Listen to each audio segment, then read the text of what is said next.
Making your way through work Monday takes everything you got. Then Monday night rolls around and you realize there's a shot. You're only 10 points away. All those times when your team had no fight, they're just so gosh darn frail. Then your star quarterback let another deep ball sail, and your third round pick bet on his team. Then go check out our streets where everybody knows your pain, and they listen to complaints. You wanna be where you can see our bodies bring you no shame. You wanna go where everybody knows your pain.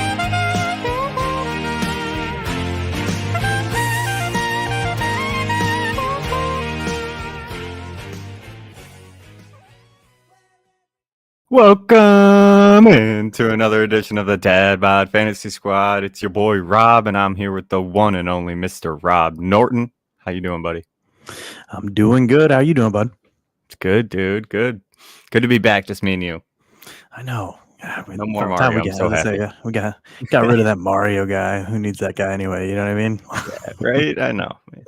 He's out of town. He's over in Vegas, living it up, living the dream. But it's for work, so yeah. Who knows how much fun he's having? But yeah, I was gonna say. I wonder. You know what they end up actually doing after whatever they're doing for work. So I'm sure he'll have a little fun. I told him enjoy it. He brought his computer to do some videos and stuff, and I was like, dude, don't worry about it. Go have some fun. Yeah, I'll take care of the videos. Enjoy your time off. That's for sure. I meant to ask him. I don't know if you know it. Was this his first time there? I don't know. To be honest with you. Yeah. Okay. He hasn't mentioned it to me, so it might be. I'm sure he'll have a good time. It's weird for him because he's meeting like his team for the first time since he wasn't going into the office. Right. So he's like, I don't know anybody. I'm like, dude, you'll be fine. You're a likable guy. You got a nice smile. You got some flow. You'll be good. That's true. He's a people person, so he's a people person. He'll be okay. Yeah, I believe in him. I do too. All right, so we got a fun episode today. I'm pretty excited for this one. We are doing pretty much immediate impact rookies for the 2023 season. Pretty much redraft basis. We're not really going into dynasty and what we think because we've already covered all the dynasty talk that we can handle for the season as a whole. We'll get into more dynasty stuff closer to the season, but moving forward, we're going to mainly focus on redraft rankings and how we view these players for the 2023 season specifically as opposed to multiple years. So with that, Norton, let's get into some of the news. We were just talking off air, like it's been slow. There's not too much going on, but we got a few things we could cover while we got you guys here with us. Sam Darnold has the edge on Trey Lance. A lot of news coming out about that. Who was it? Schefter? I think it was Schefter, yeah. Schefter was talking about that. That there really wasn't a trade market for Trey Lance, and Sam Darnold seems to be the guy there. If Purdy's not ready to roll, they're going to go with Sam Darnold. I know you're a Trey Lance truther. What do you think of this news? Do you believe it? I don't know. I mean, it's hard for me to believe, really, because there's been honestly, I feel like this quarterback situation, there's been so much talk around it the whole offseason. One day Trey Lance looks the best they've ever seen him. Then next thing you know, Sam Darnold has the edge. Then next thing you know, Brock Purdy's the for sure starter. So it's definitely not encouraging because Schefter is generally one of the more reputable ones. So I don't love that. I have been kind of losing some faith in Trey Lance. I mean, I at least just want to see him get a fair shot to play. Like he played basically one game that was in like a monsoon where both sides were awful, and then he got hurt early in the next game, and that's been it. But I just want to see what he can do because I think it can be really good for fantasy, considering how much he can run. So yeah, but it's not encouraging. That's for sure. 100%. I guess it's something that we, as a group, we kind of neglected and didn't cover too much about it. It is kind of telling that on day one of free agency, they went and got Sam Darnold. Like, Yeah. they went and got him. I mean, he was a target of them on the offseason to go bring him in. Now, whether that is because they didn't believe that Purdy would be ready, or maybe it was just an insurance policy in case Purdy really, I mean, it's a weird injury what he sustained last season. Like, maybe, he just doesn't come back. If he comes back, he's not the same kind of player. So they have Sam Darnold there just as a backup for Trey Lance. But yeah, it's something we never really discussed on air that, yeah, it's kind of weird that they brought in a former first round pick. Yeah, it really is. And I honestly think that, we saw it last year with Purdy that I think that's the thing is like, I think anyone who puts Willie dodged a bullet. You traded him away, Willie? Trey Lance is, I'm sure. Yeah, I think he traded Trey. Yeah. He was stressful. Yeah, he owned him. He traded him away, I think, this offseason. So yeah, smart move, Willie. Well done. Yeah. And it's I'm a firm believer that like the system itself, like a lot of QBs can be successful in, considering the style, quick hitting kind of thing. So get the ball out quick, the guys make plays. So I don't think Purdy was as good as like what he looked in that stretch. So like that makes me like bullish on Lance if he gets the chance. But yeah, it's not very, very encouraging this offseason. Yeah, that's a good flip. Yeah, for sure. For a first rounder, got Stroud out of it. That's a good flip. Yeah, dude. It's interesting. As much as I hate saying it, I would really love to see Sam Darnold in this offense because he might be. It might be a perfect marriage between Shanahan and Darnold. For what it's worth, we'll see. I mean, he never had anything to work with in Carolina. He never got a fair shake. He always had terrible offensive line. Really, no. I mean, he had DJ Moore with him, but I don't know. Yeah, for what it's worth, I do think, that in terms of like, because I never thought Darnold was as bad as like what he seems. That's what I'm saying. Yeah. So like, and also for what it's worth, I do think that if Darnold were to win the job over Lance, like say Purdy's not ready and Darnold starts over Lance, I think it's better for the pass catchers than Lance. So do I. Lance just obviously has the better fantasy, upside and things himself because of the running. So, but that doesn't help out the pass catchers. So, no, if Darnold does win that spot, I think it's better for the pass catchers. Be interesting to see how everything would pan out. I think Darnold or Purdy's really good for CMC. Trey Lance, I think, is terrible for CMC. So, that starting job would definitely affect my rankings on him 100%, and the pass catchers too. Yeah, but I'm not too bullish on Ayuk or Debo in general, so I don't know how much it would affect it. But yeah, that's going to be an interesting battle to see what happens because who the hell knows? Exactly. The Rams bring back Sony Michel. Any concern for Cam Akers? I don't necessarily think too much, and I'm lower. I think I'm lower on Cam Akers than you guys were when we were doing rankings and stuff, debates. So. Yeah. So what do you have him? Do you know? 22, I think, if I remember offhand. I know it's like low. Yeah. Top 20s, and it's like right back end RB2 area. But I think I got him like 17 or 18. Yeah, and I think Mario was even higher. Mario's up there. He's like 12. Yeah, I remember he loved him. So yeah, but I mean, obviously Sony Michel has done well in spurts. I think he's on the final stretch of his career, to be honest. At this point, given his age, mileage, injury history, knees, so I think it's more of an insurance thing than anything. But did they cut him last season? See, that I think so, and that's why I thought they did, right? Like they cut him week 12 or some shit. Like that's so what I thought clearly too. It's just like a body, it's just a body to have back there in case something happens. For me, fantasy wise, this doesn't move the needle either way for anybody. Like I'm not ranking Sony Michel. I'm not even statting him out. And I'm not touching Cam Akers. So. Yeah, I can't play one less person to worry about, I guess. Yep. And then finally, Tyreek Hill. Kind of the news of the past few days is he's facing assault charges. what do you think of the news that came out of Miami? And are you concerned? And what does this do for your thoughts about Tua and Waddle? Yeah, so it's interesting because I thought, if I remember correctly, there was a story about saying that he was going to face charges, and then like all of a sudden it was about gone, and then again though that the new details are that the victim is going to press charges. So I don't know what to think about it really. Obviously it's never good. Apparently the thing was that supposedly he rushed at the victim to continue the confrontation after initially slapping him, something like that. There's video out there apparently, which obviously that's not good.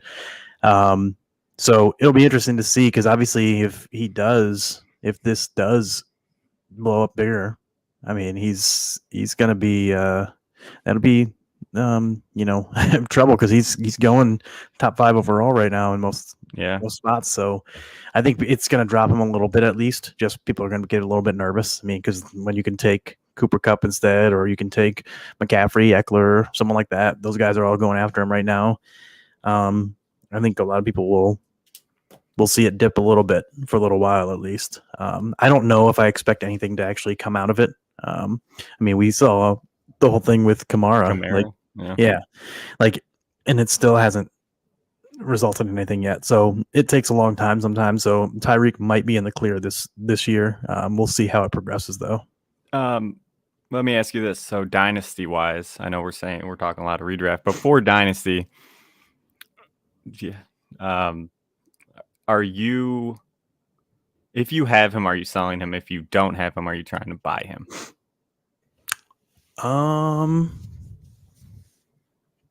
Yeah, I would say I'd probably be trying to buy him. I mean, obviously, if there's a discount, right? Like you would think there'd be. I mean, you might be able to find an owner that's like, oh God, right? Like, would you throw a first rounder for him? I probably would. Yeah. I mean, I think I would too. Like, I think this would be a perfect time to say, hey, dude, he might be suspended half the season. He might be like. Might play this season and next season he's suspended and he was already talking about retirement. Right. Like there's kind of a perfect storm around him where you might be able to get some like a good discount on him. For sure. For me, I'm probably willing to pay that price and just be like, all right, let's roll. Let's see what happens. And yeah, especially if you're a contender if you have to. Mm-hmm. For sure. Like that's the kind of thing is like you can maybe trade, like you said, throw a first out there and get him back and just to gauge. Yeah. Yeah. See what happens. Tiff says, ooh, Rob, you're going to have to change his ranking on Waddle if this goes south. What? Okay, so that's a good question. Say something comes of this, right? Files charge, maybe he gets, say there's like a 6-7 game suspension or whatever comes with this. What does this do for Waddle? Like, are you more in on Waddle if there's no Tyreek, or do you think Tyreek helps Waddle? So like, would you? Because I have him at 7. I think I got Waddle. Let me check really fast before I. You have him the highest turn here. I got him up there. So I got Waddle. At 9. So he'd probably jump up to like. He might go up to like 6. I have him at 12, I think. I'd move him above. So I know I have Olave 11. I move him above Olave. I have AJ Brown, I believe Devontae Adams is 10. AJ Brown 9. I'd probably move him above both. Does he crack? He wouldn't crack your top 5 though. No, because I still Jefferson, Chase, Cup, and I think I now have 4. CD. I mean, well. If the whole thing with Tyreek, obviously Tyreek drops, so that's one guy that moved way down, because Tyreek right now I have 4. So then I have Lamb or Diggs 5, Lamb 6. So Diggs and Lamb would move up 4-5, and then who's Cedric Wilson? He's their third receiver there, right? So, and I loved him in Dallas. Like I thought he was really good.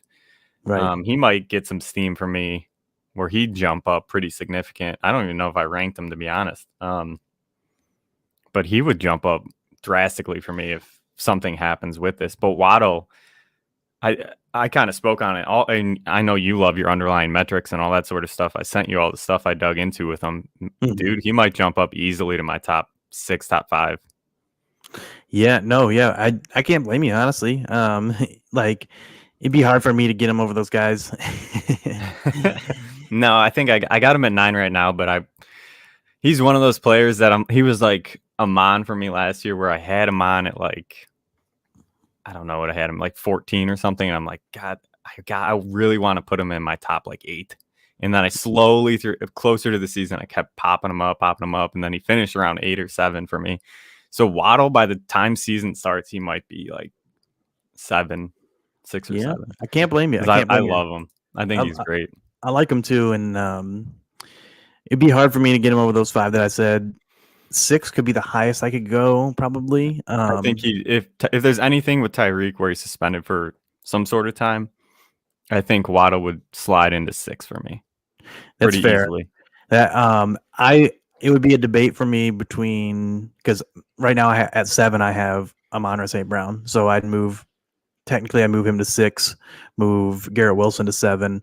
It would be a debate between Wilson, Amon-Ra, and Waddle for me. I mean, and I think it's fair to say he should be above them. It's fair, definitely fair. So he'd be right in that tier for sure, and then I may move him up to as high as 6 as well.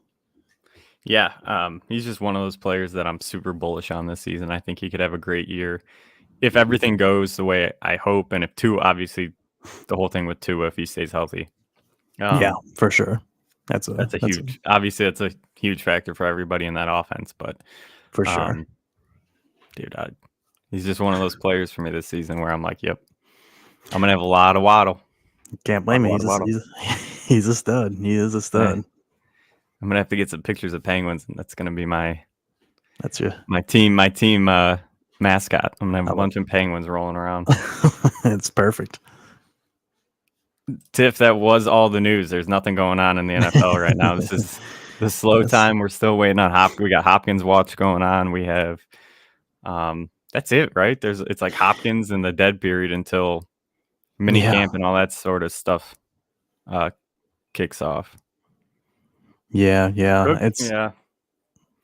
We talked about Dalvin, right, the other day. Yeah, a little bit. Yeah, I mean, I still don't know where to even expect him to go, honestly. That's the thing, right? I would hate that. It'd be terrible for Brees. Yeah. I just please don't go to Dallas. I think he's gonna go somewhere where he's gonna be the focal point. Like he wants to get paid. I was gonna say that's what he's making it sound like for sure. Like he's more interested in being the guy still than chasing a ring. I don't think he's gonna. Yeah, I don't think he's gonna go anywhere where he's gonna be splitting time with a young back. And honestly, if Cook goes to the Jets, he might have a solid, first month of the season and like be utilized. But once Brees is back full healthy, like Brees is so much better than Cook right now in their points in their careers. Far. That I wouldn't be, even if Cook is there. Like I'm not moving Brees that much down. Like I still fully believe in what Brees can be moving forward, especially at the back half of the season. Like that's where I think Brees is going to have all his damage. Like I really think he'll be a top 4 back the back half of the season. Yeah, I agree. And if Cook's there, like whatever, I just think Brees is going to be so good that they won't be able to keep him off the field. Yeah, no, I agree. I hope he doesn't. Norton strongly dislike the New York Packers. Yeah, they're just stealing your whole squad. Yep, for sure. Tough to see. They took the offensive coordinator. They took everybody that they could get from the Packers. Yeah. But let's get in. Nort, what do we got? I know we got my favorite game to play.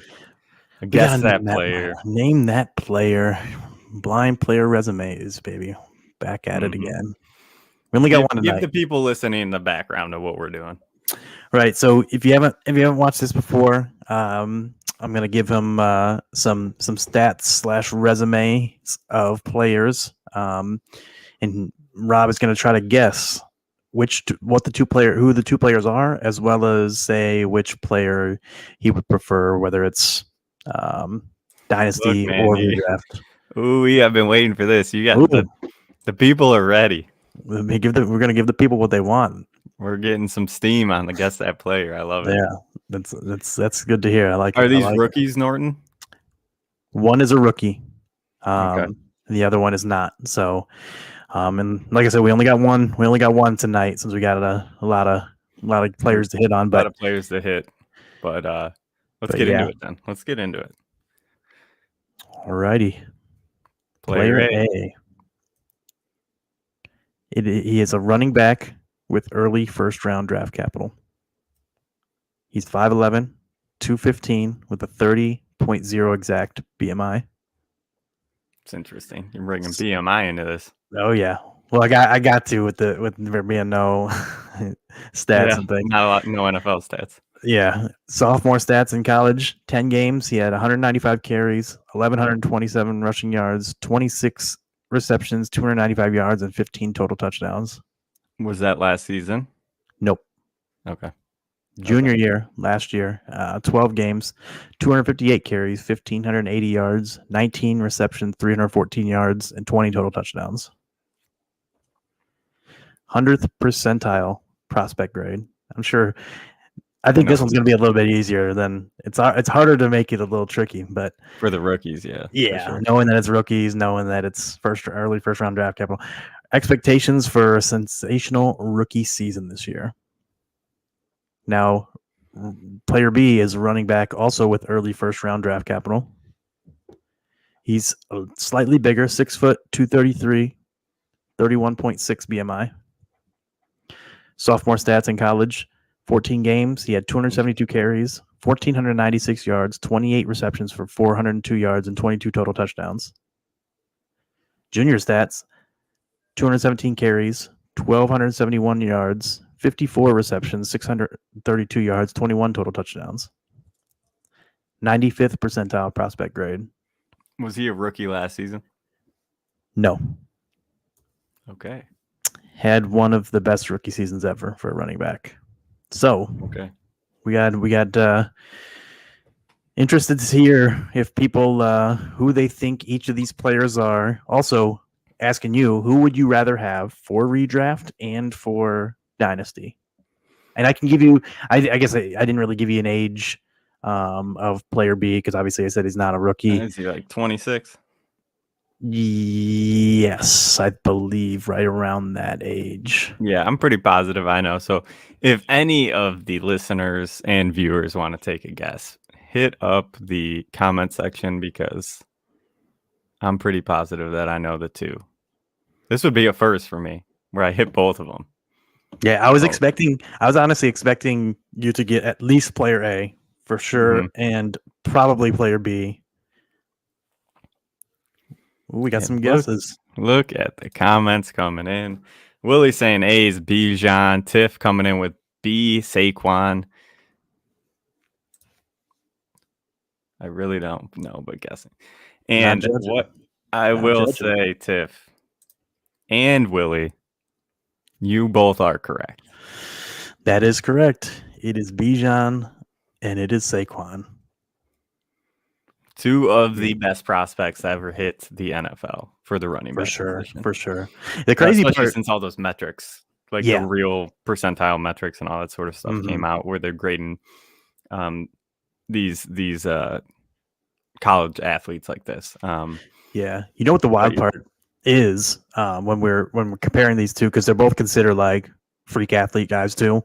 Saquon actually is the better athlete, pure athlete, just straight and left athleticism. He had, faster 40, jumped higher, lifted more, bigger. So like everything pretty much across the board was better. But that also tells me too, when you think about Bijan, and how good he is. Just how good he is, as a football player. Like his missed tackles force was like off the charts, like higher than anyone ever, pretty much. Like a lot of the things that like are some of the most correlative for players like moving forward into the NFL are like straight up off the charts, like record breaking levels. So Yeah. he's not quite the level of athlete as Saquon, but he's probably a better pure like runner and running back. You would love to. I mean, it's one of those questions, right? Like, what if Saquon never got hurt? Like, where would he be stacked up right now? I mean, last year he had another unbelievable season. So, like, hopefully he's fully past all that stuff and he can really get back to being top 3 running backs in the league. Like he was his rookie season. Like he was unbelievable. For sure. Yeah. But these two are going to be fun to watch and compare throughout their careers because, like you said, this is very, very interesting how close they were. Yeah, and they were the two highest prospect grades. Like the for what it's worth, I was using. He would be getting paid. You are right, Willie. He would be getting paid, and he should get paid for sure. I agree. And but they were the two highest. The prospect grade thing that I used was from Dwayne McFarland's rookie model, and it was for Matthew Berry's like fantasy life that they made up, and Bijan was the number 1 and Saquon was number 2 in terms of prospect grades. In the past, they started it since 2017. So nobody. I mean, how many even 90s are there? There's only there was only Dalvin Cook was a 90 or a 90 or 91. McCaffrey was a 91 percentile. Appreciate it too. This was all Norton, so he's the one that brought this to us. I was over here playing Connect 4. But yeah, like I said, these are my favorite ones to do. So whenever Norton's on, I think we're going to be doing these. I appreciate it. As long as he's okay making them, I'm all in for him. I like doing it. I like seeing if people can guess them right, and I'm glad people enjoy it. But yeah, CMC, Dalvin, Fournette, and then like I'm 10, missing, right? Yeah, well, not even that. I think that there's one other that I'm missing, plus Saquon and Bijan, and that was it. There was somebody weird, wasn't there? Yeah, there's like one player didn't pan out. Yeah, there's like one player that didn't pan out quite to the level that he still was good, but not the same level.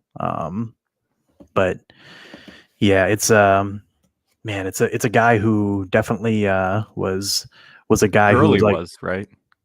It might have been Gurley. Yeah, I think Gurley was. Unless Gurley before 2017. Oh, he had to be, right? Yeah, he had to be. Javonte Williams. Okay, he hasn't panned out quite yet. But he was 90th. Who knows if he didn't get hurt? Yeah, so it goes Bijan 100th, then it drops to Saquon at 95th, then McCaffrey, Jonathan Taylor was another one. Jonathan Taylor, McCaffrey, Dalvin Cook, and Fournette are all 91st percentile, and then Javonte Williams. So there's like 7. Okay, but they're all really good. Yeah, I was gonna say. So it's a pretty strong. He's pretty good with that. Yeah. Yeah.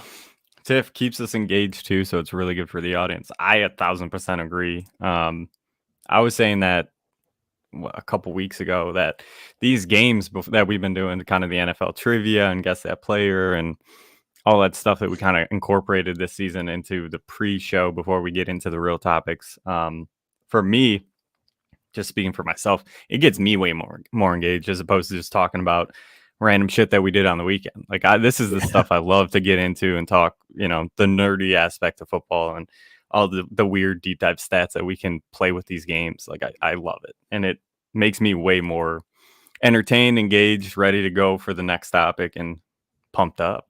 I agree. I love it. I'm ready to run through a brick wall for you, Norton. Yeah. You're doing it. I appreciate it. Yeah, no, yeah. It's the same for me. I just like, it gets me excited, like just getting ready. Even before the episode, I'm like, I just can't wait to get to the episode, get these cool. little things. When I was making all those NFL trivia games, like last week, 2 weeks ago, when we did those, like seeing some of the questions and stuff, I'm like, damn, I had no idea about this, man. Yeah. Like it's just fun to learn other aspects and stuff that you didn't know about the NFL. For sure. I was watching some of those and trying to see if I could get it right and stuff. So there were some fun ones. Pretty cool. Yeah, for sure. We'll bring some of those back. I like the Connect 4. I thought that was fun. That was cool. But there's some other stuff we could get. I mean, there's some cool ideas that I've been seeing that we could play with. Definitely. And we will. We're going to have fun this year. All right, so it's time to get into the rookies that can make an immediate impact in the 2023 NFL season. And we have my top 10, Bryce Young coming in at number 10, Zay Flowers at number 9, CJ Stroud at number 8, Anthony Richardson at number 7. The weird one, I think, for everybody is number 6 is Jonathan Mingo. That's kind of my outlier. Number 5, Quentin Johnson. Number 4, Jackson Smith-Njigba. Number 3, Jordan Addison. Number 2, Jahmyr Gibbs. And, of course, the 100th percentile RB, Bijan Robinson. Yeah. No, yeah. I was going to say the Mingo one threw me when I saw it. Mm-hmm. But that's why I hope you saw the later thing where I took him off your list for honorable mentions. I gave you Kendra, so just no, that's perfect. That's perfect. Prepare. I know you like your Kendra, so yeah, for sure. No, that's perfect. I didn't see it, but that's awesome. I was surprised with the Mingo, but again, obviously, I like him. I had him on there as a honorable mention too, so I definitely like him. Let's get into yours. We're gonna be talking to him. Yeah, for sure. All right, so Norton's top 10. Number 10, I have Dalton Kincaid. Number 9, CJ Stroud. Number 8, Bryce Young. Number 7, Zay Flowers. Number 6, Quentin Johnston. Number 5, Anthony Richardson. Number 4, Jackson Smith-Njigba. Number 3, Jordan Addison. Number 2, Jahmyr Gibbs. And number 1, Bijan Robinson. So yeah, we got the same top 4. I was going to say we're pretty consistent with our rankings, besides, like, I know you're super high on Anthony Richardson, so he bumps up for you, and I'm crazy high on Mingo. So he kind of slides in and drops the rest of the crowd down. And I would say I think Kincaid would be my 11th right there. So that's fair. That's fair. We're very right on the same wavelength with what we got going on. I had one question for you before we keep going and talk about some of these guys, but I was thinking about this when we were talking about how to kind of go about figuring out how we're going to go about this episode, because we were having trouble figuring out. It's a tough topic to kind of evaluate and talk about these players. So my question to you is, when you're evaluating rookies for the 2023 season, or that season that they're coming into, what's your criteria, and what do you value most? What do you really look at, and how do you go about, besides just Bijan's the best prospect we've seen, but some of the lower ranking guys like Quentin Johnson, Zay, what differentiated Quentin Johnson as opposed to Zay, opposed to Jackson Smith-Njigba? So for what it's worth, I don't know if this is the same for you, but JSN is my number 1 receiver dynasty wise, among that group. The difference I have. Yes, you do, Willie, but I have him, so you ain't getting him. Ooh, that's gonna be tough. Seeing how high he is. Jordan Addison. I mentioned when I mentioned. I swear it's not. I promise you it's not. That's funny. Jordan Addison. We talked about it some when we were talking about Addison, but he landed in a great spot in my opinion. Basically taking over Thielen's role. Thielen, obviously, like we said, he's not as explosive as he used to be. I think Addison's more explosive than Thielen at this point in their careers, and I think Addison's a really good receiver, and he is going to a position where Thielen ran the second most routes in the NFL last year. So a lot of opportunity there, and I think so. Had Jackson Smith-Njigba gone top 10, it'd probably be a little bit different, because I think draft capital plays a big part for me. I mean, because the NFL is showing you. It was the same thing when we talked about this before the draft. I had Gibbs lower than JSN when we talked about it. And then when they took him so high and then traded Swift, and I was like, I mean, I got to read the tea leaves. JSN fell compared to what everyone thought. And then, so the differentiator there, I mean, because JSN, Addison, Johnston, and Flowers all went within 5 picks or something. So their draft capital is all about the same. I like JSN the best, but again, it's all very close. So I like Addison's landing spot the best.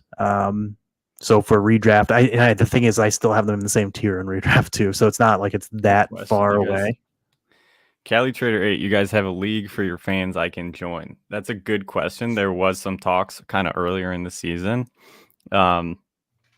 Maybe we can get a couple leagues together or a league or two and do like a dad bod league with some of the fans that show up consistently. And just anyone that really wants to join. So maybe we'll create one and we'll have a couple of us in it and let it fill up. And if it fills up quickly, we'll do another and just kind of see where it goes. It's a good idea. We have discussed that. I know some of the guys and viewers from a league with OnlyFans. Willie, that's only for you, brother. But yeah, there were definitely some talks earlier in the preseason that we might get something together. So yeah, I think that'd be fun and a good way to get everyone familiar with each other, because that's what we want to do here. We want all the fans to be friends and have a good time while we're doing this. So definitely. Hopefully we could get something going. I'll talk to Mario, talk to you, Norton, and we'll get something set up. Yeah, that'd be cool for sure. Yeah. Definitely. Sorry to cut you off. Keep going. No. But all those guys were like similar draft capital. I like them similarly as prospects. We got the Tiff is in.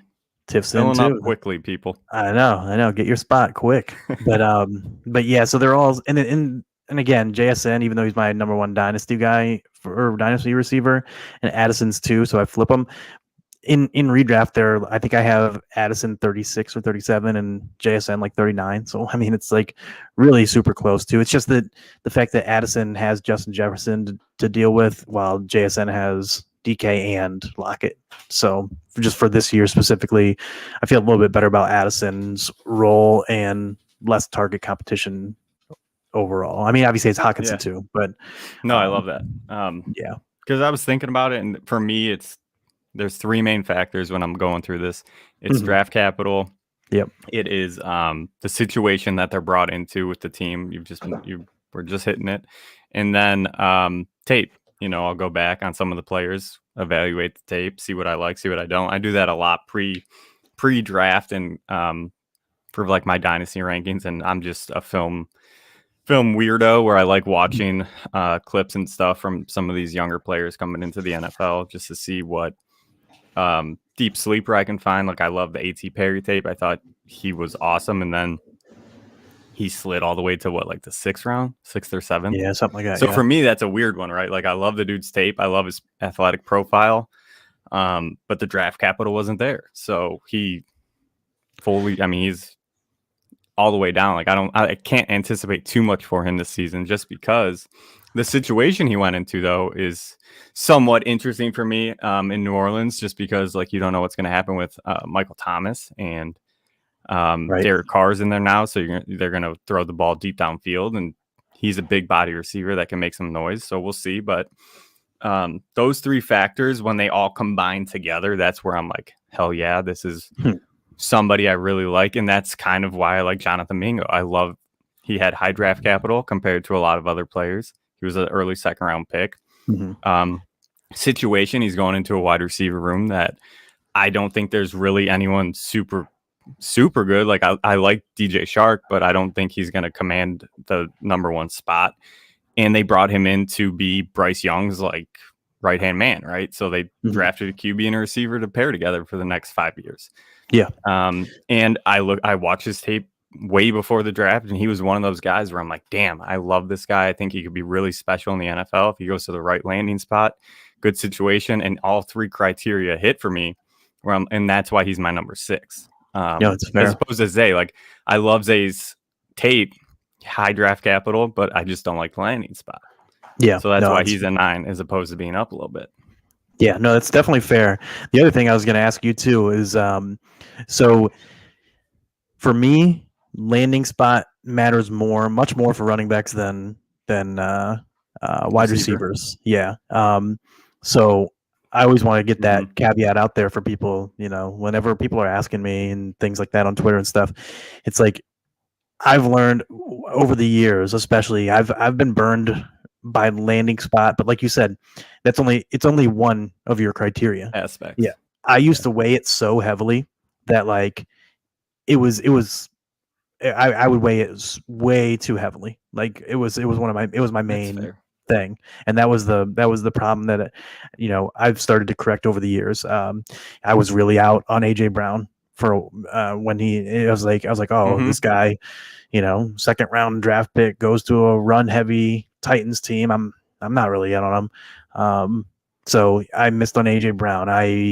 Justin Jefferson, kind of same thing. I was like, oh, he's going to a run heavy. The Stephon Diggs, who I liked and had an awesome year the year before, did not have a good year. And then I was like, okay, well, now this rookie coming in, that's like, I didn't watch a ton of tape on him, but I was like, oh, he's the On knock was Allen he's a slot guy. Yeah, like or Diggs. on JJ, sorry, Jefferson. Okay. Yeah.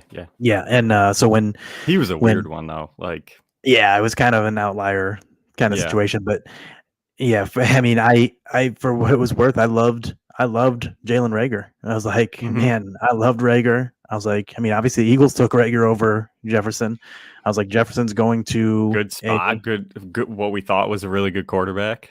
right, and then I Yeah. was like, oh, he's going to be the lead Yeah. guy in a good spot. I'm like, and his Doesn't tape always is work. good. And yeah, so like, it's tough. So I've started to try to weigh landing spot much less heavily, and like you said, kind of use it like you do. I use it, as one of the criteria. Mhm. Whereas like with running backs, I weigh it much more heavily. Which Obviously, is fair. I get that.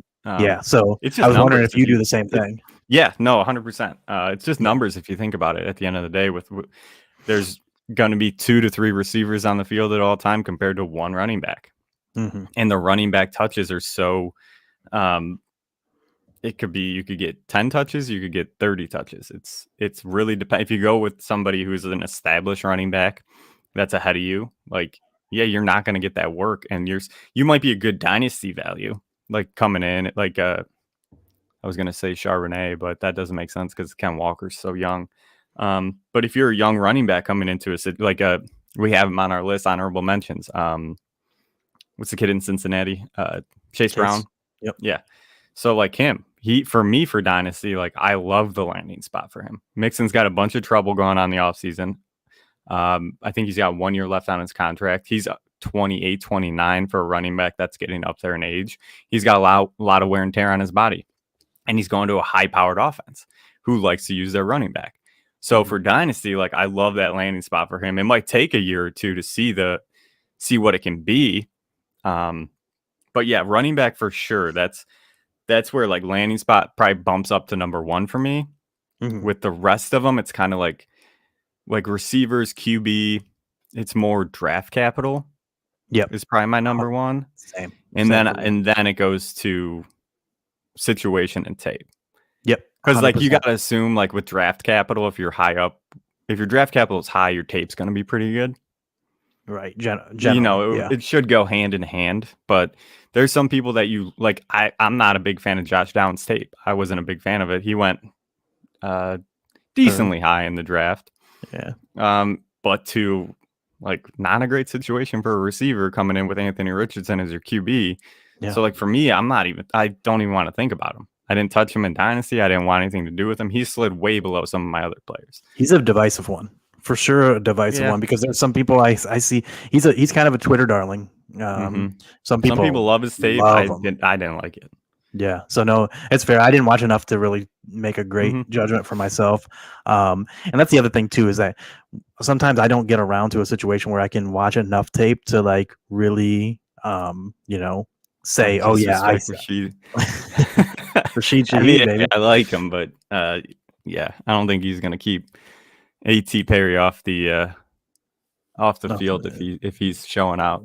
Right, for sure. Yeah, no, but yeah, that's the thing is like sometimes I don't get around to watching enough tape to like really see enough for myself. Or the other thing too is like I've leaned into trusting other people more than myself, finding out people that I do trust on these things, and using those kind of things, and then so then draft capital is for sure with, like you said, with QB, tight end, wide receiver, those draft capital is the number one thing for me when evaluating prospects, and especially immediate impact, long-term impact, because usually, especially you think about it too, we talked about if you have a high draft capital, your tape generally is better, but also the higher your draft capital, usually they give you a longer leash too, more chances. Yeah, for sure.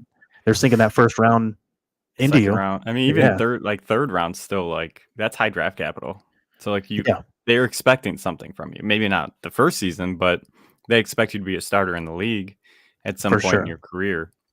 For sure. And you're hitting everything that I think. So. Yeah, and it's the same thing with like when we were talking about the wide receivers, it's part of why like a lot of times when I'm drafting in rookie drafts and things like that, even if I don't love a guy, if a wide receiver had second round, if I didn't love him heading into the draft, but he had second round draft capital, and another guy I thought I kind of liked slipped to the 4th, 5th round, 6th round, I'm going to take that second round guy, even if I thought I liked the other guy better before. Like the draft capital was just too good, too much of a difference to.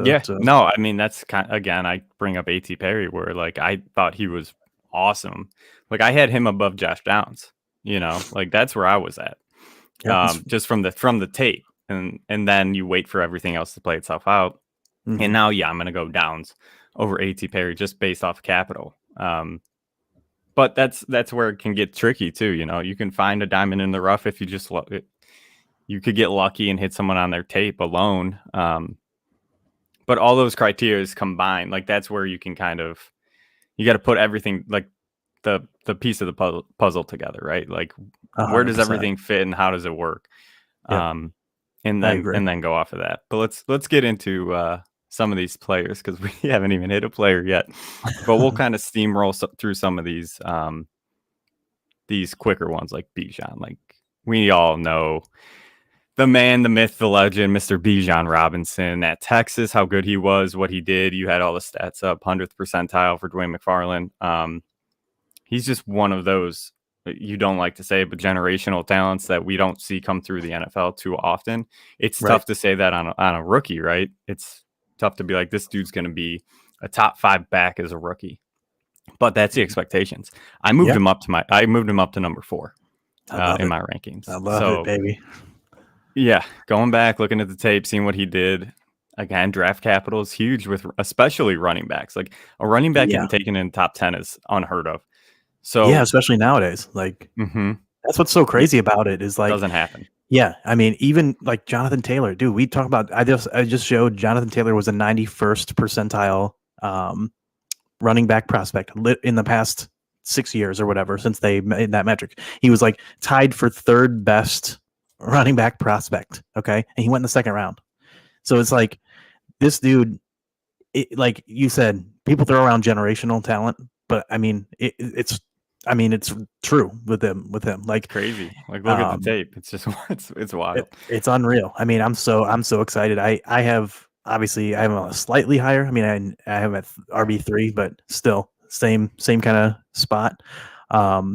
So yeah, I definitely expect big things out of him. I'm expecting him to be a top 5 guy. I think he has the upside. I think he has the upside possibility of being number 1 overall player. So like, I think that's in the range of outcomes. I mean, and the thing is like when you're a rookie running back is a young man's game. We see rookie running backs come into the league. Usually the best draft capital rookie running back, there's always one that's like pretty elite. I mean, last year, who was it last year? Brees, right? Yeah, Brees, yeah.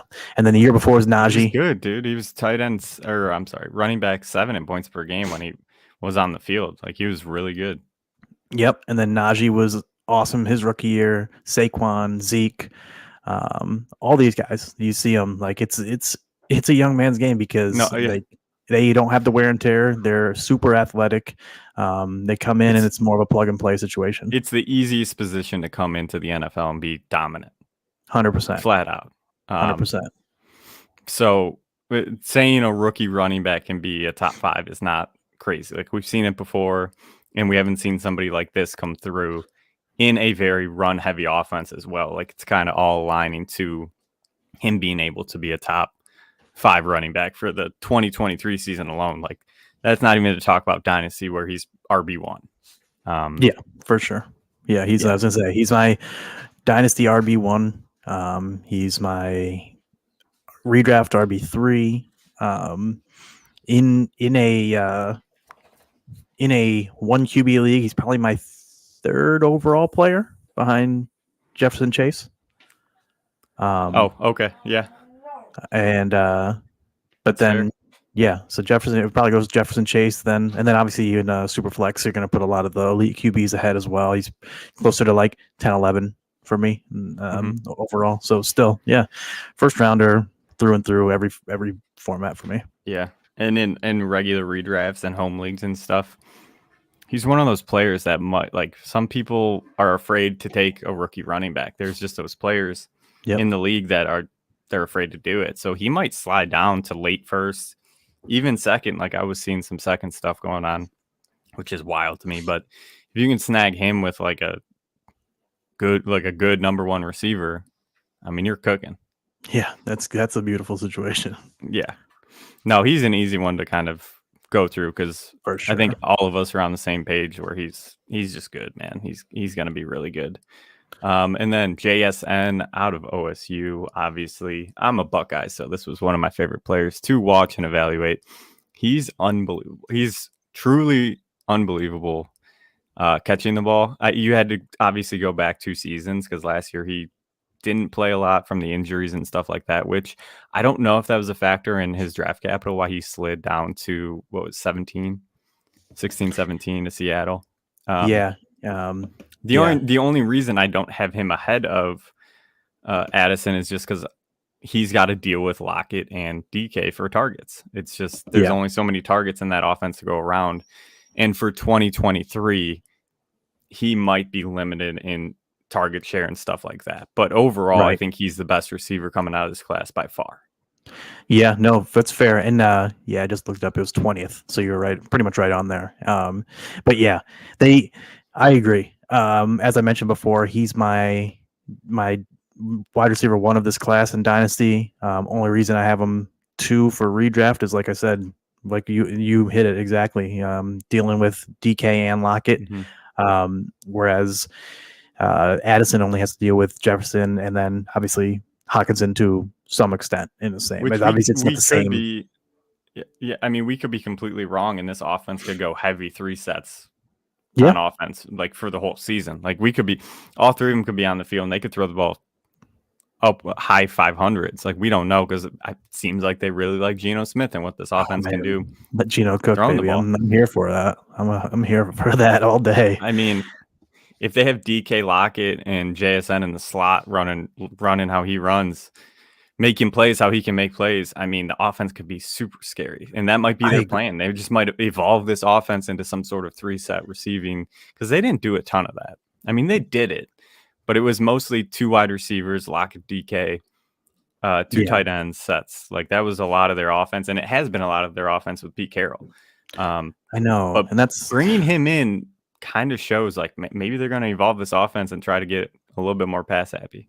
I hope so, because like you said, Pete Carroll he seems to love to establish the run, but it's like man, with this draft pick, with what Geno did last year, the kind of stuff he put up in terms of metrics like accuracy metrics, efficiency metrics, I really hope they open it up even more and just go 3 wide receiver set heavy. Let all 3 of those guys really just open the field up and let Geno cook, because I'm here for that. Where do you have him? JSN for the season? Yeah, I think I have him wide receiver 39 in redraft right now. I have him 37. I moved him up a little today just because I was thinking about this as we were preparing for this. I'm like, man, they really might just go with 3 wide receivers. A lot more than we think. And if that happens and he can get like 100 targets, I think he can do some damage with them. And he might be one of those players too, like on the back half of the season, he really starts going. Yeah. I would not be surprised if we're talking like back half of the season, he's a top 24 receiver. Yeah, no, I wouldn't be either, because that's the thing too, is like, we love Chris Olave, we love Garrett Wilson, and dude, this dude was being talked about as being better than them when they were all on the field together, like 2 years ago. So like, it's crazy. It was surprising to me, and like you mentioned that he slipped a little bit to 20th. So I don't know. Like you It said, was weird. I think it's a combination of like some injuries and maybe like slightly lesser like combine type metrics that maybe pushed him down a little bit. Yeah, Size injuries, maybe just like the teams ahead weren't really interested in a receiver at the moment. right. But it was And definitely interesting to see him fall. yeah, and dude, one of my favorite things too, over the last couple of years has been taking rookie receivers later in fantasy drafts. I mean, it's paid off multiple times. Every year the There's rookies more. and they kind of like, it used to be where like you'd expect the rookies to struggle and then they would, break out sometimes second year, typically third year. Like that was like the rule of thumb, the general rule probably 5 years ago or so.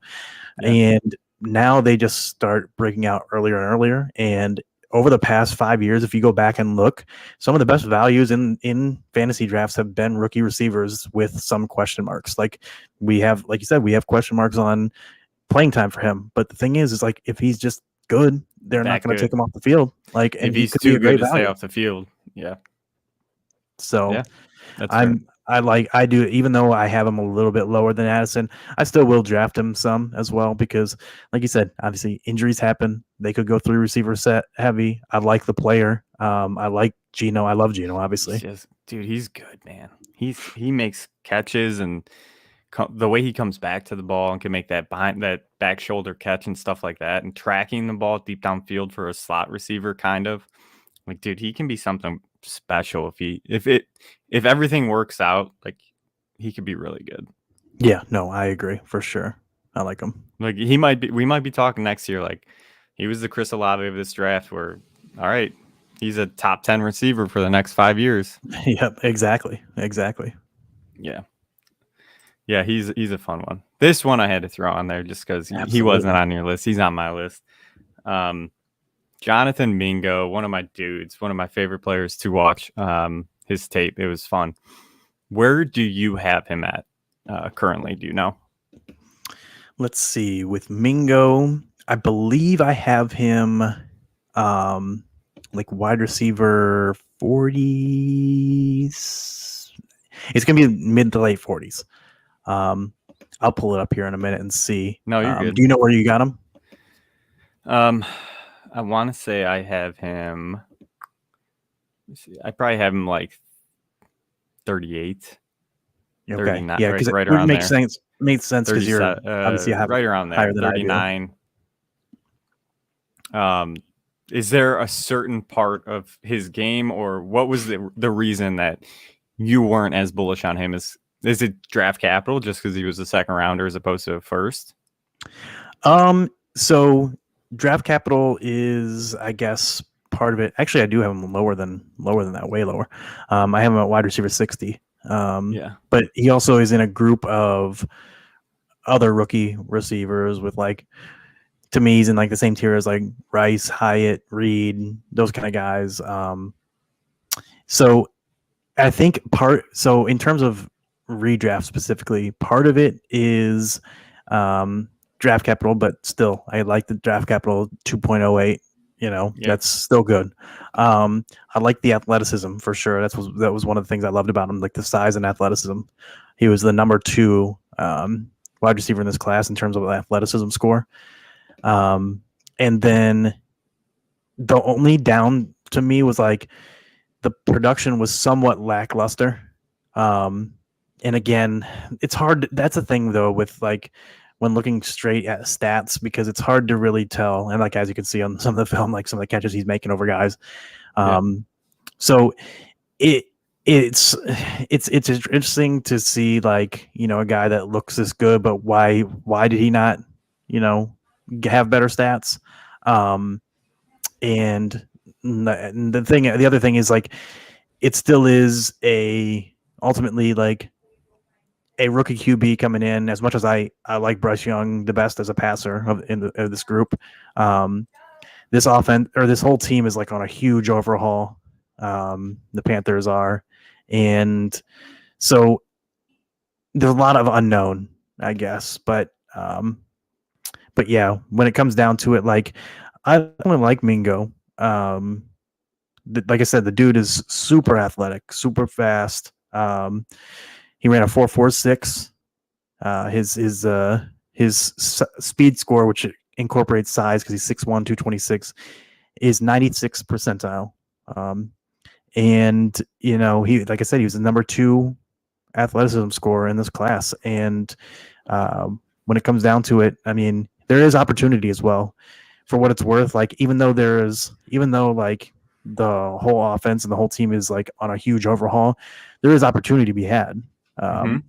And because all that stands in his way, I mean, you got DJ Chark, who's flashed 1 year, and Thielen. So, I mean, that's why I was a fan of him, because I'm like, and the way how they drafted this season was, okay, we need to get our QB, and which they did.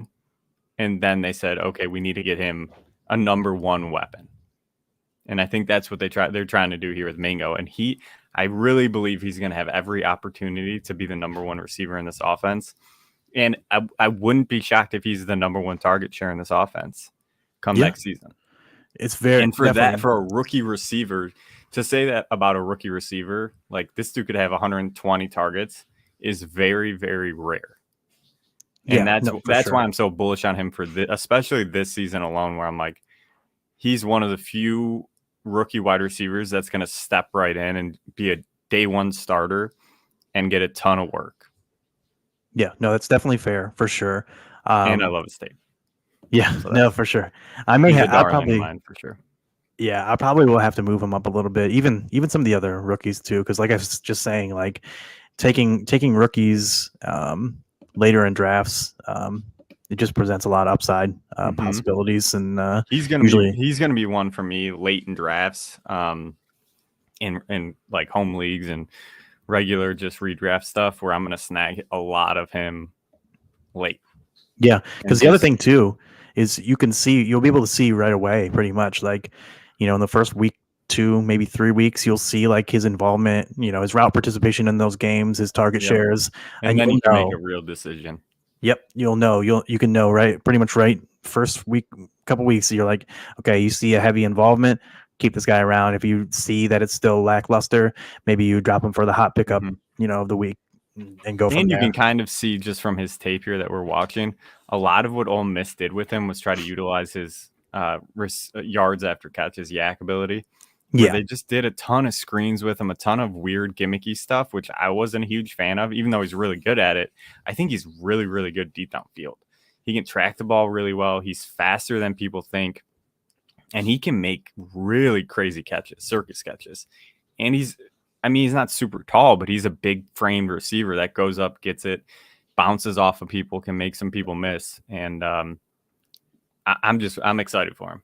Yeah, I mean, like you said, 6'1", 226. A lot of people kind of liken him to.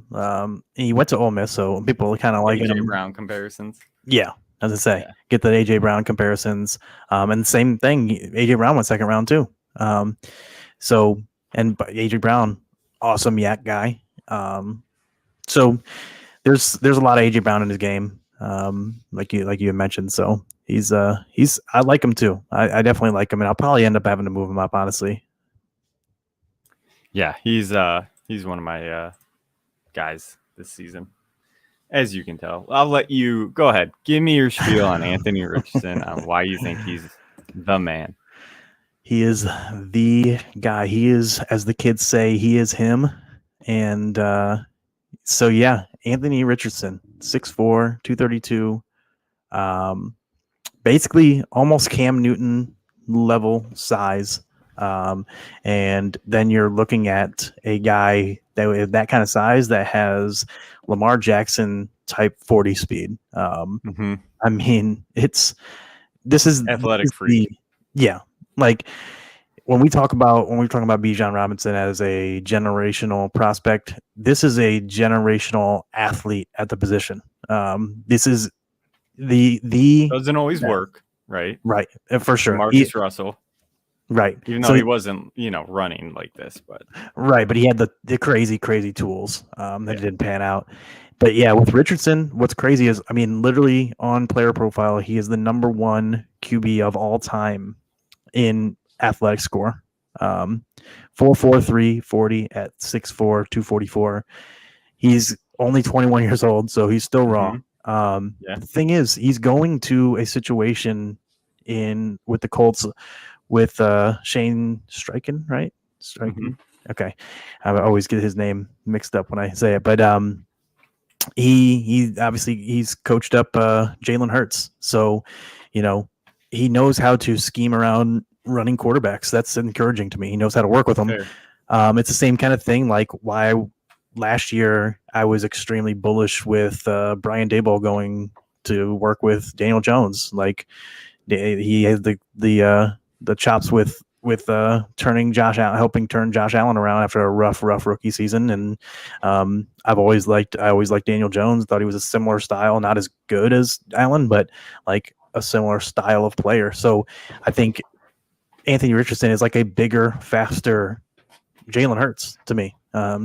Like they both had, like Jalen Hurts, the question marks when he came out of college were, is he good enough as a passer? And that's why we saw him slip, and it turns out he has been. That's still to be determined with obviously Richardson. And I think he's more raw, but he's also a crazier athlete too. The other thing I like about Richardson is that I don't think it's that he can't make touch throws. Like a lot of times you see these guys with big arms and that are athletes can't make like the touch throws. He can. He's just inconsistent, I think, when it comes down to it. He can put touch on it. He can do all the things that you need him to do. He's just inconsistent. His receivers didn't help him. That too. Yeah. And ultimately, when it comes down to it, as long as the dude runs a lot, which I expect him to, and why would you not when you have a guy that is this level of a weapon, to keep the defenses honest? I mean, dude, like if this dude runs for 800 plus yards as a rookie, it's almost going to be impossible for him to not be top 10 when he's running if he runs for 800 plus, and he has the ability to run for more than that too. I mean, Daniel Jones, we just mentioned Daniel Jones, and he's a better athlete than people give him credit for, but it's still Daniel Jones. He's not this level athlete. Dude ran for 700 plus yards last year. So, yeah, I absolutely love Anthony Richardson, as you can tell. So, but yeah, and then on top of it too, I think with the draft capital, I mean, they took him 4th overall. So he's going to have time to they're going to work with him a lot. I think they invested a lot. They want him to be the face of the franchise. They want him to be the guy moving forward. And he does have Jonathan Taylor too, that helps take pressure off as well. Teams probably are more than likely, I think, going to try to stack the box because they're going to be like, well, we got this raw rookie QB who we're going to force him to throw the ball, or we're going to stack the box to stop Jonathan Taylor. That's what most teams, especially early on, are probably going to do, which puts the ball in Richardson's hands even more. And again, like I said, more dropbacks, more chances for him to throw, more chances for him to run, just all around fantasy goodness. And he's still got some weapons too, like Michael Pittman, solid to good receiver. Downs, I get, like you said, you weren't a big fan of it. I don't still really care. One way or another for Downs, but still another weapon, like you said. So Alec Pierce. Yeah, Pierce. Yeah, he's got weapons. So, and the one thing I'll say about him, which makes me somewhat optimistic, is all the reports and everything that you're hearing about this guy is that, and you don't hear it a lot from some of these other QBs and stuff like that. A lot of the time you don't hear about this, but by all accounts, this dude, he's just a really good dude, A, and B, he is living football. Like he's in there, he's studying the playbook, he's trying to get better. And when you hear those reports, it makes you like more comfortable with the player, right? Because you will, like Josh Allen was the same way. That's all you heard about the guy. His rookie season was he slept with his playbook. He couldn't stop watching film on his days off, stuff like that, which you don't hear that a lot. So when you hear it, it's like, okay, that's a positive sign. Especially when the guy has great tools. Yeah, 100%. And then we are going to really quickly touch on our honorable mentions. So I'll hit mine really quick, and then we'll keep going. We could say we'll go through them, and then we'll talk a little bit about them. Zach Charbonnet in Seattle. Michael Mayer, I think, can be a sneaky play.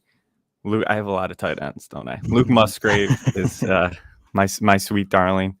Sam Laporta, another one that I'm super in on this season. And Chase Brown, we talked about him a little bit earlier. Norton. Yeah, so I got Tajay Spears out in Tennessee, Tank Bigsby in Jacksonville, Roshan Johnson, Chicago, Devin Achane in Miami. I never know how to say his name. Is it Achane? A-Chain? I think it's Achane. I've heard it a bunch of different ways. I've heard it all. Yeah, and Kendra Miller for the Saints. So mine's all 5 running backs, which goes with my style of. They're the ones that can hit the easiest, though. They exactly. really are. That's the thing. I was gonna say, and I have tight ends who never hit.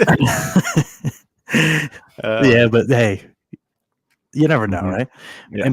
But no, like the thing I was gonna mention with my guys, like I said, it's all running backs. It's all guys like Spears, Bigsby. I love Spears. Yeah, Spears is behind. Here's another dude that the tape of his, that when I went back and watched his tape, I just fell in love with the player. I was like, God, if he goes to the right situation, this dude could be super special. And I know the knee issues and stuff like that, but he had the draft capital.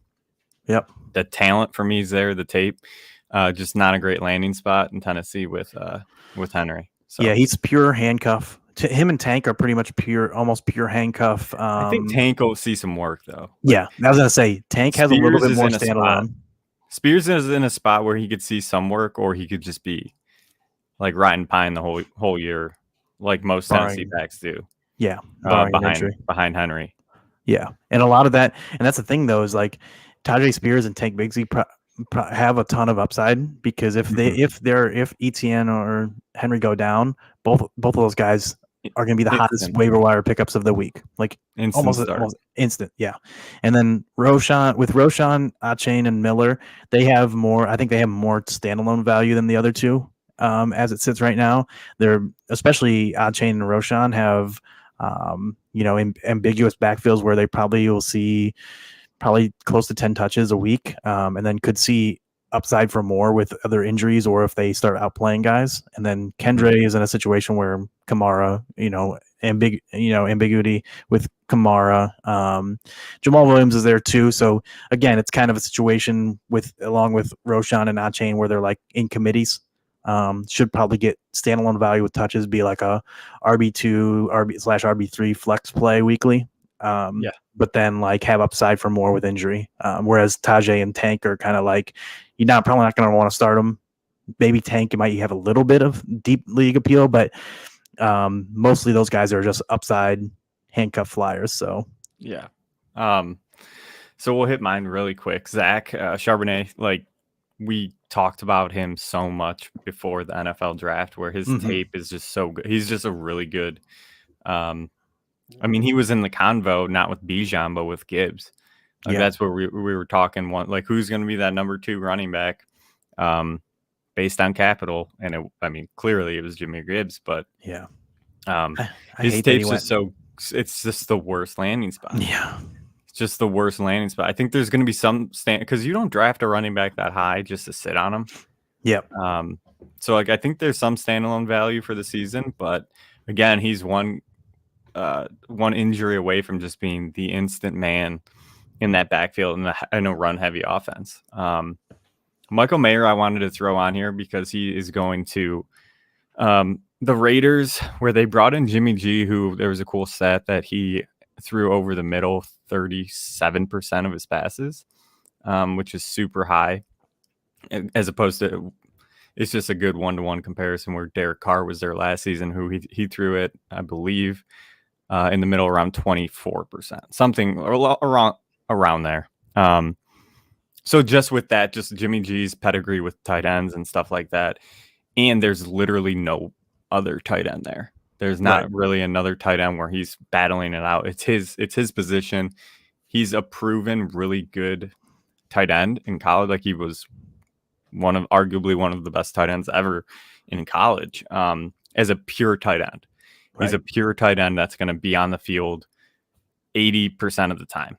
And that's, again, another rare thing for a rookie to walk into a position where he's going to get the work right off the bat. And if he does well with it, with a quarterback like Jimmy G, I think he could be something valuable. I don't want to say super special, but valuable for the tight end position this season. Yeah. Luke Musgrave, I've talked about him a ton this preseason, where I'm enamored with the potential of this guy. And obviously Green Bay was as well, where they drafted him. I don't think they view him as a tight end. I think they view him as a pass catching specialist, where he's going to be on the field a ton and he's going to be lined up as a receiver a bunch, where he's going to hopefully get some mismatches. I don't know. I mean, I watched some of his tape because there's not a ton of it because he was hurt a lot, but the guy he's a mismatch just waiting to happen on the field. And if they can utilize him the right way, I mean, the NFL is switching. We were kind of watching a transition to teams trying to find a pass catching specialist tight end, right? Mm-hmm. They're trying to mimic the Kansas City offense. They're trying to mimic what the Ravens do with Mark Andrews, what they did with TJ Hawkinson last year. If you can get a tight end that is a mismatch on every play, it opens up so much more stuff for your offense.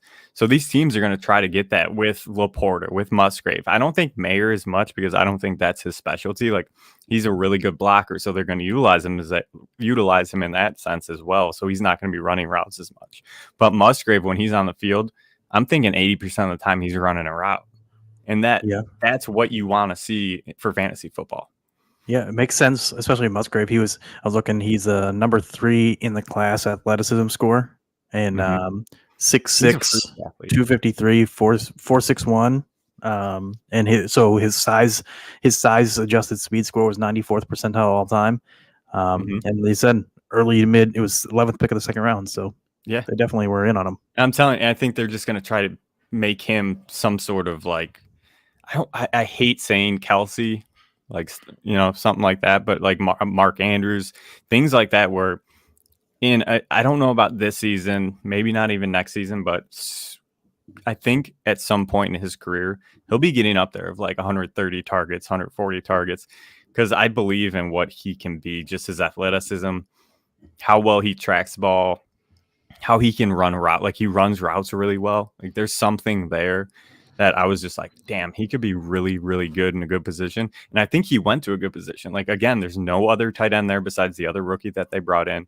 They have Jordan Love going in there, a younger quarterback who, I mean, they got Christian Watson and Dubs there, but tight ends are usually a safety blanket for a quarterback that's kind of stressing out a little bit. And with the younger quarterbacks, he might be looking for a tight end down the middle of the field. And if Musgrave can kind of cement himself as that pass catcher, like, I think the sky's the limit for him. And it's kind of one and the same concept for Sam Laporta, where he's going to Detroit, where there's not a ton of pass catchers there. He's kind of the only tight end that's coming into that situation. And Sam Laporta is a really good pass catching tight end, where they can flex him out, use him as a receiver. We know what's going on with Jameson Williams there, where he's suspended for the first 6 games. Like, who's going to be that guy that steps up and can catch passes alongside Amon-Ra St. Brown and Jahmyr Gibbs those first 6 games? If it's Sam Laporta and he kind of makes his name known in that offense, even when Jameson Williams comes back, they're going to still use Laporta. That definitely makes sense for sure. It's weird. This is a weird, because I always try to stay away from rookie tight ends. Like, it's just, I think we all know the statistic hit rate on rookie tight ends in a class and stuff like that, but it's just the landing spots that these guys went to and the situations, along with the talent that they're coming in. Like, these tight ends coming out aren't normal tight ends. They're pass catching tight ends that we don't see come through a lot. And just the situations they hit were, damn, this dude's going to go in and just be the pass catcher there right away. So that's why those 3 I'm super interested in. It's tough for me to be like, I'm going to draft them in my redraft it's tough to take a rookie tight end, but Right. I'm super interested in if two of these guys end up being top 12 tight ends this season. I wouldn't be surprised. Yeah, because like we always mention with tight ends, back end of that top 12 is it's a Crapshoot. crapshoot. Yeah, and so like with Laporta too, it's interesting as well because 4.59 40, which was 91st percentile. He's a little bit smaller, obviously, than That's why I like Musgrave's so big and so fast. Yeah, That I think he's like a freaky athlete too. yeah. It's almost like Gesicki in a way. Yeah, Mhm. you know what I mean? Like, and the thing with Gesicki was like, dude, he's still like, he gets knocked a lot, but like He was good. he's shown signs as a receiver over the course of his career that he's been usable as a tight end in fantasy. So, yeah, and Laporta, like he's 6'3", 245, but yeah, he's still fast, 4.59, and he has the draft capital too, third pick of the second round. And like you said, all these guys getting the draft capital like that, second round picks. Dalton Mhm. Kincaid was what, late first round. Yeah. So it's like, Mayer was early second, right? yeah, I believe so because I think it was Mayer, Laporta, Mayer, Musgrave, like all in Yeah, a like they similar were all range. right. That's the thing. It's like you don't see this. The only reason I'm in on him is because you don't see this ever happen. Like this doesn't happen in an NFL draft where these really athletic pass catching tight ends come through. Yeah. So if there's gonna be a year where the rookie tight end actually is impactful for fantasy and breaks the mold of what we've seen over the last 20 seasons, like this is the season. This is the year. Like if it doesn't happen this year, I don't know if we'll ever see it. Yeah, no, it's fair. It's definitely fair. It makes sense. It's kind of a perfect storm, like you said, of talent, size, speed, draft capital, landing spot, all hitting Mhm. for these kind of guys. So, it'll be Yeah, they're interesting all to see if going. they can kind of break that mold of the whole They're all rookie tight going to end play. thing. Yeah, they're just all going to places that there's like no. There's a Amon-Ra St. Brown in Detroit. There's Christian Watson in Green Bay. There's who in Vegas? Or there's obviously Adams in Vegas. But like there's one guy on all those teams, right? Right. And then not Like only who's going that, to be but that like, number two? Who's yep. going to be the guy that can like demand that other 18 to 20% of the target share? That's to say they all of them have a path to being number two. That's the thing, And right? all of them have what looks to be a clear, easy inside shot at the lead tight end role, Mhm. as well. And it's funny because our guy Coupe Fiasco that we talk about, tight end. He's big on tight ends and things. He does really well with tight ends. He always talks about it. He always tells everyone, the guy needs to be a path to be top two on his team in targets, like in terms of that hitting that upside of being like an every week type of starter. All of them have that, like you said. It's very possible. Yeah. Whereas if they would have landed, for example, in Cincinnati, even though it's a good offense, they're not going to be top two. Well, a great way to say that, but we could say this last season. If you look at last season, I was super in on Likely. I loved Likely coming into the draft, and then he went to Baltimore.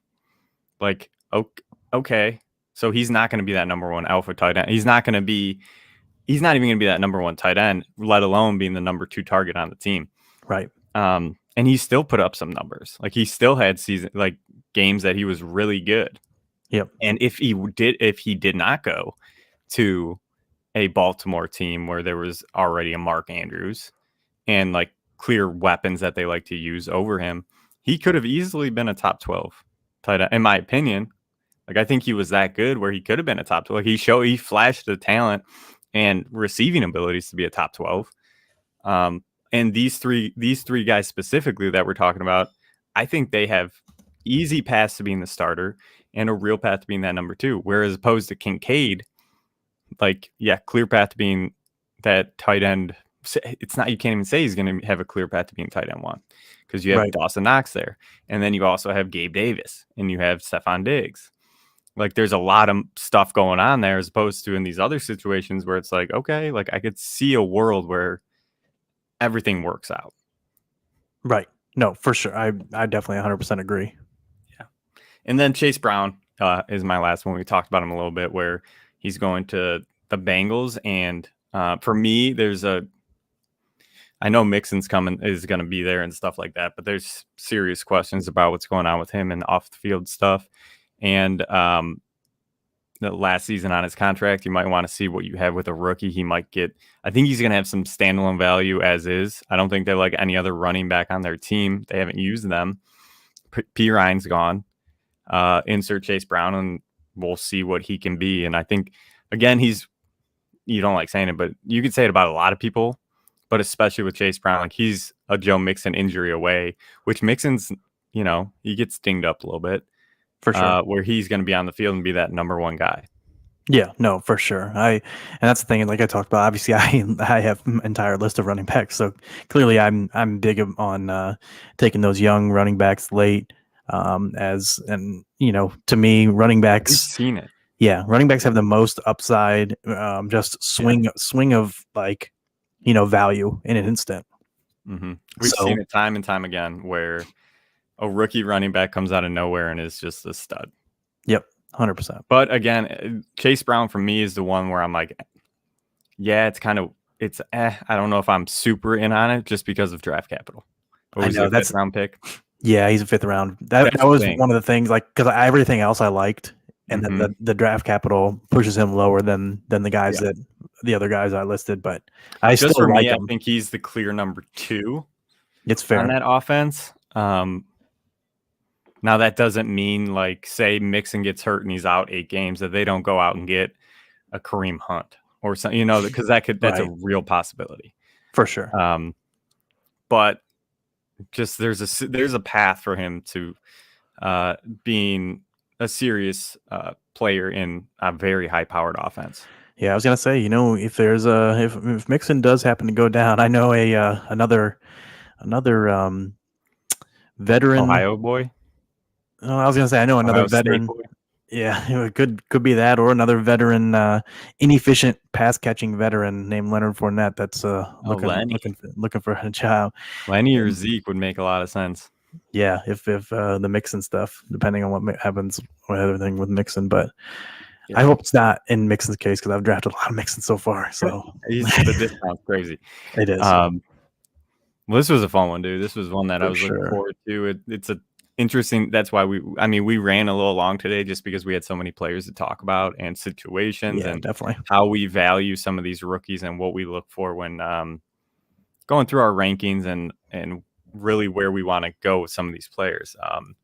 It's a lot of guesswork and I can't even say projections because you're projecting off of nothing. But there's a rhyme and a reason to why we do what we do and how we do it. And I really wanted to kind of have that extensive convo we did at the beginning of the episode where we went into exactly what we look for and why we do it that way. Right. Because I think it gives some of the viewers a different perspective on how to go about looking at rookie players coming into the league. And I thought that was a pretty solid combo that we had earlier and hopefully help some of these the listeners out on who. Because, I mean, you can take our word and who we do with our rankings, but you can also take it back to your own thing and go through some players that you really like and apply it to what we were just talking about. So hopefully you do that and you can find a diamond in the rough and let us know so that we can snag them, or you guys can snag them in our draft that our league that we'll create. Yeah, definitely. Nope, I agree 100%. Yeah. This was a fun one. I like this one. For sure. And apparently you need to keep the guess that player coming. I know. Now I got pressure on me. Now I got the pressure. Yeah, you better come with some fire next time. They better be really, really good. It's got to be. It's a lot of pressure. Because this one I felt like it was all right, but I felt like it was easier than the last ones so far. Oh, the last ones were tough. Yeah. I mean, at the same time, though, it's kind of, I mean, knowing that it's rookie. It's a tough one. Once you hear rookie running back early draft capital, you already know it's one of 2 players. It's so. Yeah, no, I get it. All right, dude, this was fun. I enjoy these. Me and you, the solo dolo Robs over here for sure. If you guys do not follow Norton, it is at Norton0723. He's going to be joining us a ton this season. We are super excited to have him over at the Dadbot Squad. Definitely. And for Norton, for me, peace. Thank you for watching our episode. If you enjoyed this episode, please make sure you like and subscribe to our YouTube channel. If you aren't already following us on Twitter, check us out at DadBodFS. We'll be posting all of our best clips and videos to all of our social media: TikTok, Instagram, Twitch, Facebook, YouTube. You can find us on there at DadBod Fantasy Squad. Lastly, if you'd rather just listen, we make sure we post our audio of each episode on all the major streaming platforms. Stick with us all season long so together we can count our trophies and not our calories.